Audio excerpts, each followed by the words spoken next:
Link TV, connecting you to the world. Link TV is viewer supported. Watch more at linktv.org. Link TV presents Mosaic World News from the Middle East. Here are today's top stories. Turkey mourns those who died on the Gaza aid flotilla. Sheikh Raed Salah says Israeli commandos tried to kill him. And Iraq marks the 6th anniversary of the Battle of Fallujah. Mosaic World News from the Middle East begins now.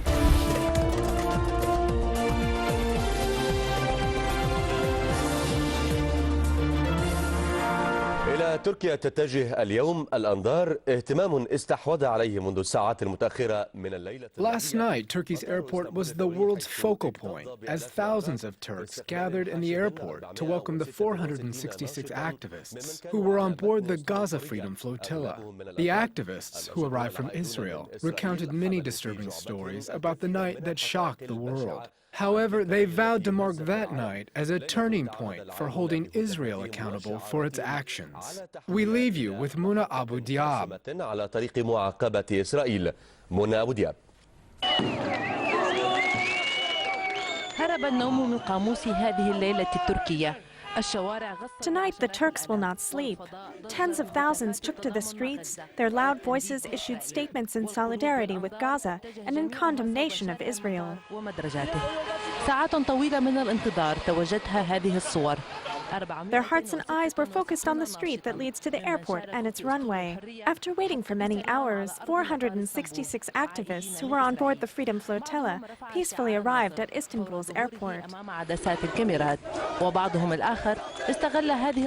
Some raised signs of victory, while others took advantage of the moment to yell statements in solidarity with Gaza. The rest could not hold their emotions and cried from anger and frustration. Among the returnees were 18 wounded, all of them Turks, except for one Irishman. They were immediately transported from Ankara Military Airport to the city's hospitals. 8 other Turks and an American national of Turkish descent came back in coffins. They died, but their story will never be forgotten. I pray that God will help his family cope with the loss. I also pray that he receives God's mercy because he died a martyr. Our brother Saif Deep was a journalist. An Israeli soldier attacked Saif and shot him straight in the head. He was 1 meter away and was photographing what was happening. The story of the Turkish journalist is not the only story that was revealed by the survivors, who are determined to reveal the ugly details of the events that took place. Yesterday, the Israeli authorities did not allow them to speak to the media, but today they are free to tell the ugly truth. While I was translating, I was bitten by a dog while I was translating because I can speak both Turkish and English. An Israeli soldier was yelling at the elderly and the women. I told him not to speak to them in this manner, so he pointed his gun at my face and ordered his dog to attack me.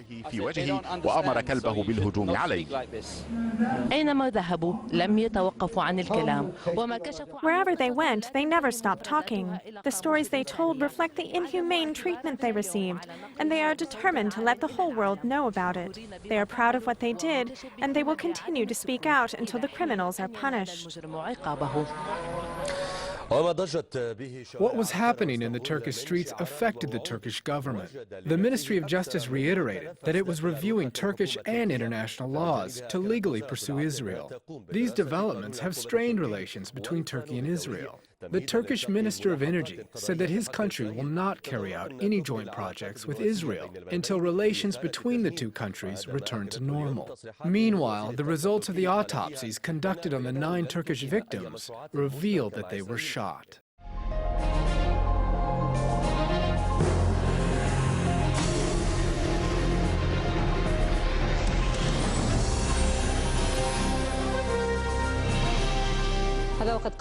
The head of the Turkish Foundation for Human Rights and Freedoms and Humanitarian Relief, Bülent Yıldırım, recounted what he described as a scary tale of events that took place on board the Marmara ship, part of the Freedom Flotilla. He said that the Israelis threw the bodies of the dead into the sea. We did not use the weapons that we took from them. We provided medical aid and gave them water. In return, they killed our friends and threw their bodies into the sea, and we will never know what happened to them. In light of heightened security measures, the Israeli authorities just released the head of the Islamic movement in Israel, Sheikh Raed Salah, and 3 other 1948 Arab detainees from the Sulh prison in Ashkelon. However, they have been released on house arrest until next Tuesday and are forbidden from leaving Israel for 45 days. Each one also had to post bail of $40,000. This comes as the Israeli forces had detained the 4 individuals during their attack on the Freedom Flotilla. Sheikh Raed Salah called on Turkish authorities to work on the release of all detainees and confirmed that an Israeli naval commando tried to assassinate him but misidentified him and killed someone else who closely resembles him and was aboard the ship in solidarity. تم خطفنا من عرض البحر في المياه الدولية وهذا ما يعتبر جريمة حرب. We were kidnapped from the sea in international waters, and this is considered to be a war crime according to all international human rights regulations. At the same time, we were guests under the sovereignty of the Turkish flag. For that reason, directly after leaving and getting liberated from this kidnapping, we are calling on the Turkish government to defend our rights and to get rid of the injustice that we faced during those days, that were spent under injustice and aggression, in line with this shameful piracy committed by the Israeli naval forces. المخزية المشينة التي قامت بها قوات البحرية الإسرائيلية. Joining us from the city of al-Fahm is our Al Jazeera correspondent, Ilyas Karram. Ilyas, what are the details of the decision issued by the Israeli Sulh Court in relation to Sheikh Raed Salah and his comrades?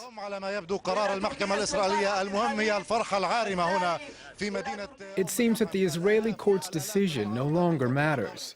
What matters is the massive joy here in the city of al-Fahm. Thousands and thousands of Arabs inside the Green Line gathered here in the city of al-Fahm to welcome those who were detained by the Israeli authorities and were on board the Freedom Flotilla. Sheikh Raed Salah, Sheikh Hamid Abu Dabes, and Mohammed Zaidan, the head of the High Follow-Up Committee for Arab Citizens of Israel, which is the highest committee that represents the Arabs in Israel. As you can see, they are on the podium right now and will begin their speeches. Sheikh Hamid Abu Dabes is speaking right now in this large spontaneous festival that gathered thousands and thousands of Arab Palestinians inside the Green Line, from the Galilee, the Triangle, the Naqab, and the coastal cities. You are seeing right now a show of unity, a unity that is reflected by the red flag, the white crescent and the white star, along with the Palestinian flag. There's a lot of support for the Turkish role, a role played to break and lift the siege on Gaza. All the statements issued by the officials in this massive festival confirm that even if the Freedom Flotilla was not able to reach its target in the port of Gaza, that the message was received. The message of the need to break the siege and the victory of the struggle of 1.5 million Palestinians inside the Strip. The most notable event today is Sheikh Raed Salah's confirmation of the assassination attempt he was subjected to by a commando unit.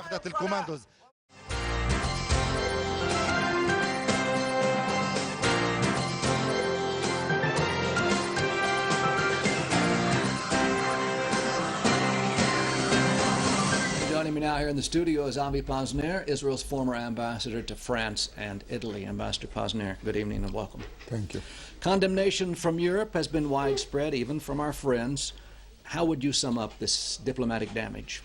I mean, diplomatic damage has been done to Israel. This is obvious. And you can see that 2 or 3 days after the raid, the fallout is continuing now. With a request of an international inquiry, apparently backed also by the United States. Damage has been done, and damage has to be controlled. And I think the immediate phase now for Israel is to go out and explain the best it can what were the reasons for this operation, why, what has happened and why, and to make a point that our soldiers acted in self-defense. This is very important. I understand that in many countries, the films given out by IDF spokesmen showing the lynching of our soldiers have not yet been shown on television in Europe.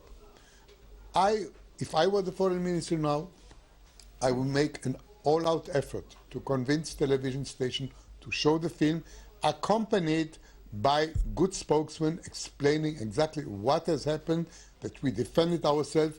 We were in a position not of using disproportionate force. On the contrary, the force was disproportionate against us, and saying that what we did in self-defense, and of course that we regret any loss of life.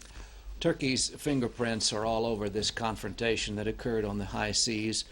Can Israeli-Turkish relations survive this incident? You know, as long as you have the present government in Turkey, I think it will be difficult. I hope it will not deteriorate more than it has deteriorated already. But this government has been degrading the relations with Israel in the last couple of years. I mean, we all remember Erdogan's gesture towards Shimon Peres at Davos, the criticism of Turkey during these 2 years. Let's not forget, this is an Islamic government. They are trying now to forge closer ties with Iran, with Syria. They are turning their back on the West, on Israel, on NATO. It is going to be a difficult task to repair these relations. In light of this repugnant behavior on the part of Mr. Erdogan for almost 2 years now, might it be in Israel's best interest to say, you know what, let's just sever diplomatic relations until there's a new leadership change in Turkey? I don't think we have anything to gain from severing diplomatic relation. It may happen, but I don't think we have anything to gain from that. We have to try and convince other part of Turkish public opinion, and this will be difficult because now Turkish blood has been shed, and Erdogan is using that as a maximum. It will be very, very difficult, but this is not only our problem. Turkey's behavior is a problem for Europe, to which Turkey wants to belong, and obviously it is more difficult with such a government. It is a big problem for the USA. Turkey is, or was, I don't know how to say, a close ally of the United States. But Turkey is drifting away. So we may have to use others to regain Turkey's friendship in the future. Ambassador Avi Pazner, thanks so much for being with us. Thank you.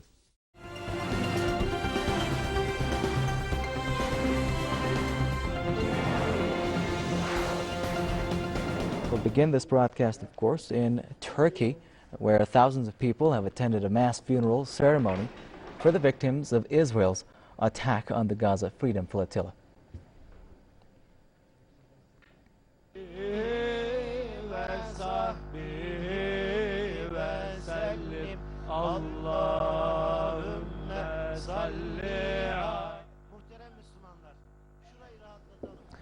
The bodies of 8 Turks and 1 U.S. national were flown to Ankara on early on Thursday.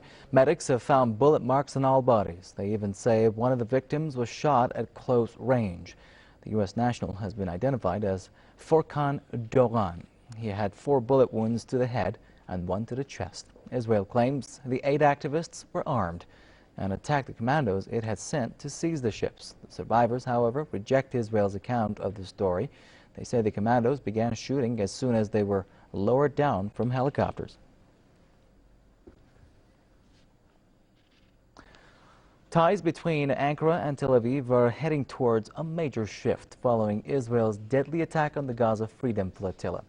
Turkey's parliament has now called for a review of economic, political, and military ties with Israel. This in protest against Israel's killing of several peace activists on board the 8 flotilla on Monday. The Turkish parliament has issued a declaration calling on Israel to make a formal apology and pay compensation to the families of the victims. An independent international commission should be established to investigate this loathsome attack in all aspects. Israel should make a formal apology and should bring those responsible for this attack before court. Victims should be paid compensation. Earlier in the day, the Turkish President Abdullah Gül said his country's ties with Israel will never be the same. He said ties between Ankara and Tel Aviv have suffered irreparable damage. Now, anti-Israel demonstrations continue throughout the world 3 days after Israel's deadly attack against the Gaza 8 flotilla.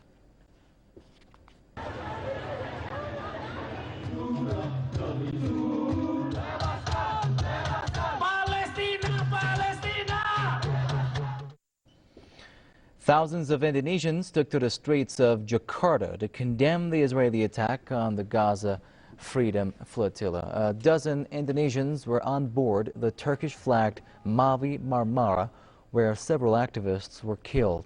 A similar protest was organized by several Basque unions in Spain.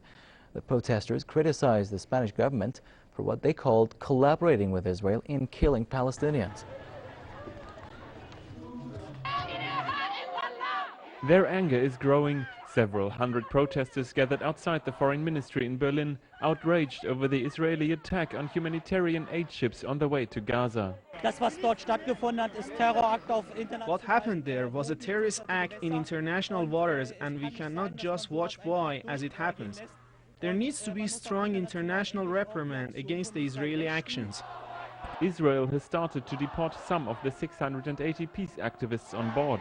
One German activist is still in hospital, while 5 others are held at the Israeli prison in Beersheba. 5 Germans, including 2 members of parliament, returned to Berlin on Tuesday and are now actively voicing their opposition.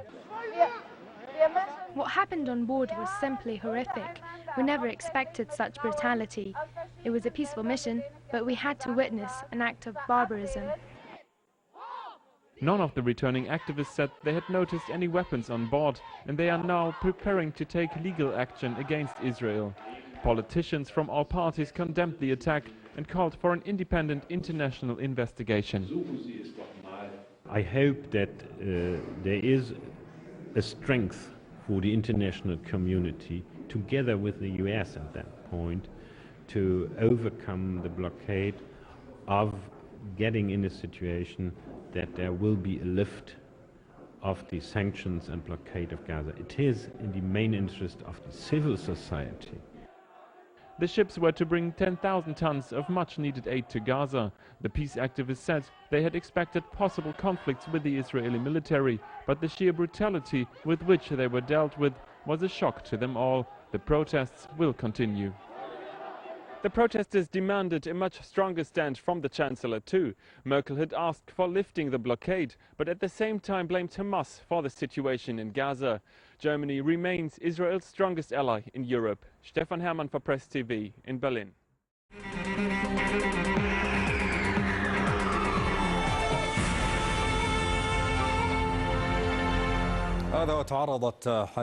Arab-Israeli parliament member Hanin Zo'abi, who was on board the Freedom Flotilla, was insulted and yelled at by other Israeli parliament members. Israeli Knesset members from the Yisrael Beitenu party, led by Foreign Minister Avigdor Lieberman, expressed their anger when Zo'abi stood at the podium. They started yelling and verbally attacking her. The parliamentary session's mediator did not intervene or ask them to calm down. Instead, the 4 Arab-Israeli Knesset members, Jamal Zahalaka, Talib al-Sanna, and Mohammed Barakat, were escorted out of the Knesset.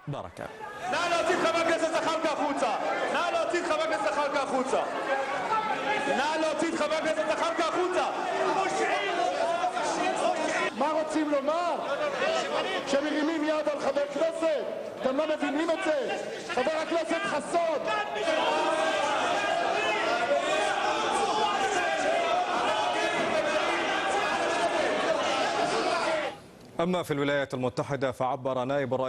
Meanwhile, Vice President Joe Biden said that Israel has the right to search ships heading to Gaza in order to prevent the smuggling of weapons. However, he added that Washington is still worried about the difficulties facing the Palestinians there. Biden reiterated the request of President Obama's administration for an objective and transparent investigation.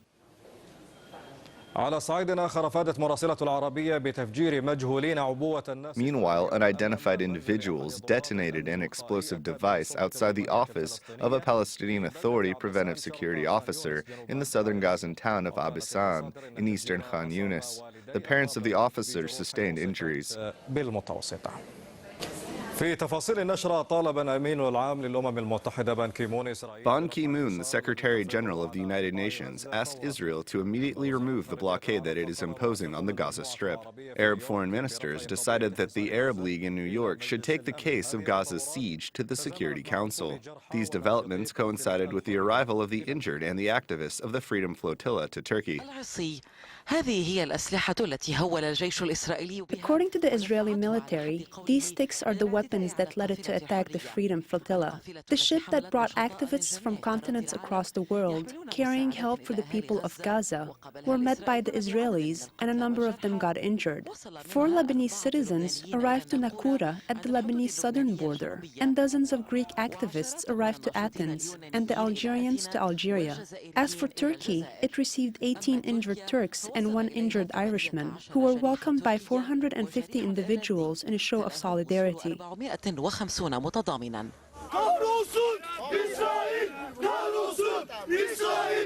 Turkey's public position did not differ from its official position, in which the Turkish parliament asked for a review of the relationship between Turkey and Israel.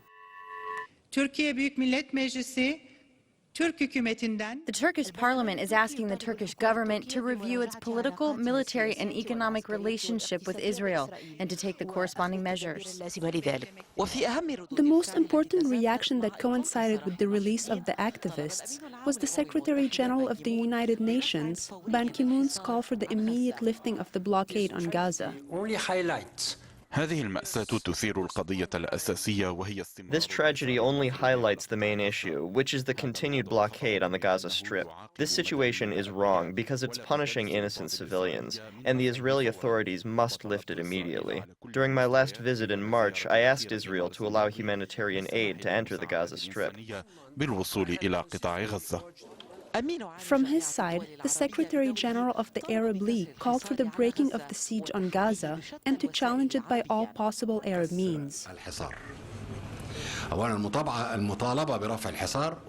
Breaking the siege and, of course, asking for the lift of the siege, in addition to the refusal of the continuation of the siege. In turn, it's important to challenge and reject it. Regardless of blockade, everyone should work on providing the people of Gaza everything they need.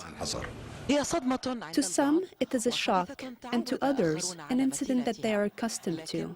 However, without a doubt, the Freedom Flotilla that came to break the siege on Gaza has caused the enclosure of Israel. Naveen Afyouni, Al-Arabiya.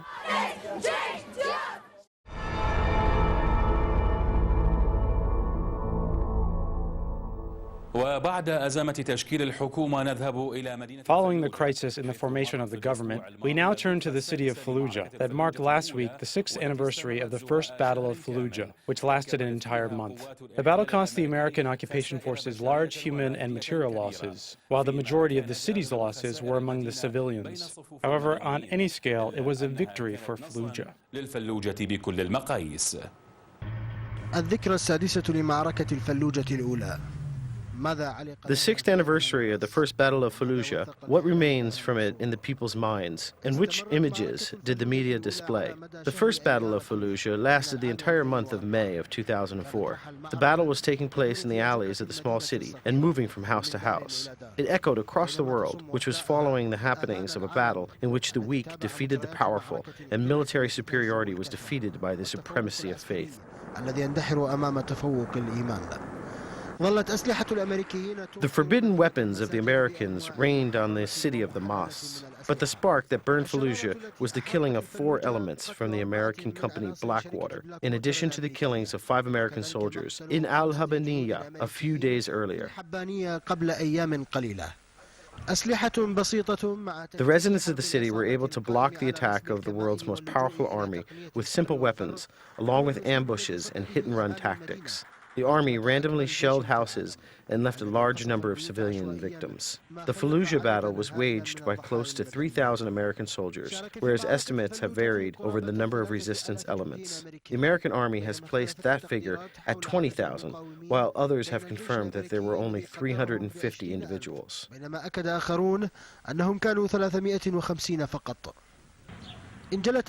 Following political mediations, the dust of the battles settled and was soon considered by the residents as a victory over the U.S., and the world discovered that the cost of the battle was largely paid by the civilians. The Battle of Fallujah remains a distinctive chapter in Iraq's history, only mentioned with pride and honor.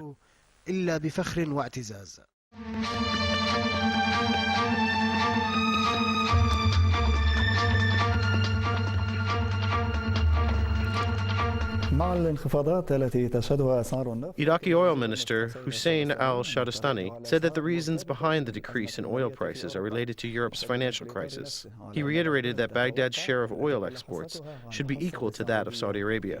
We leave you with Fida Shakar. The oil problems were addressed by Oil Minister Hussein al-Shakristani, who said that OPEC has allowed Iraq to export 6 million barrels a day. He said that this is a very low number and that Iraq wants to have a share that is equal to that of Saudi Arabia, the largest OPEC producer. أنا أعتقد 4 مليون برميل باليوم هي حصة معقولة أو مقبولة. For now, I think that 4 million barrels of oil a day is reasonable for Iraq. عندما يصل إنتاج العراق إلى هذه المستويات ممكن البدء. When Iraq oil exports reach that level, we can talk about the mechanisms that will be used to specify the amount of oil that each company can export. تحديد حصة كل دولة من دول المنظمة. وانخفض سعر النفط دون $70 هذا الأسبوع ما دفع الشهرستاني إلى. This week, oil prices dropped to below $70 a barrel, which compelled al-Shakristani to reiterate that these low prices will discourage investors from investing in Iraq's oil infrastructure. He said that the decrease in oil prices is not related to supply and demand. Rather, it is related to the European financial crisis. Al-Shakristani added that OPEC will continue to monitor oil prices and that it wants to make sure that these prices will continue to go down before taking any action. He added that some oil fields must be developed, which means that a third wave of public offering must be initiated.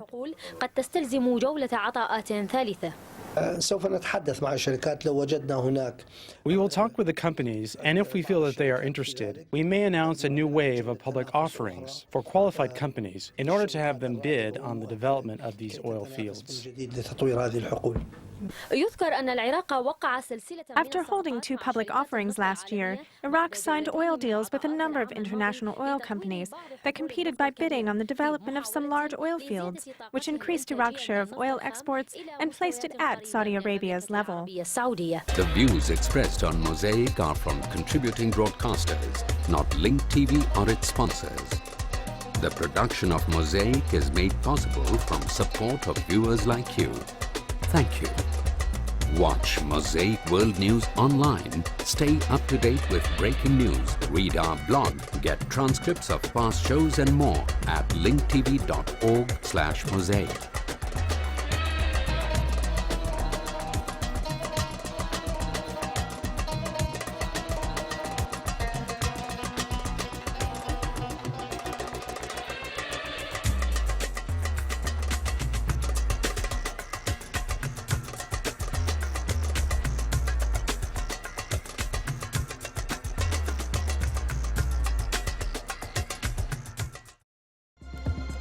This program is brought to you by Link TV for educational and non-commercial use only.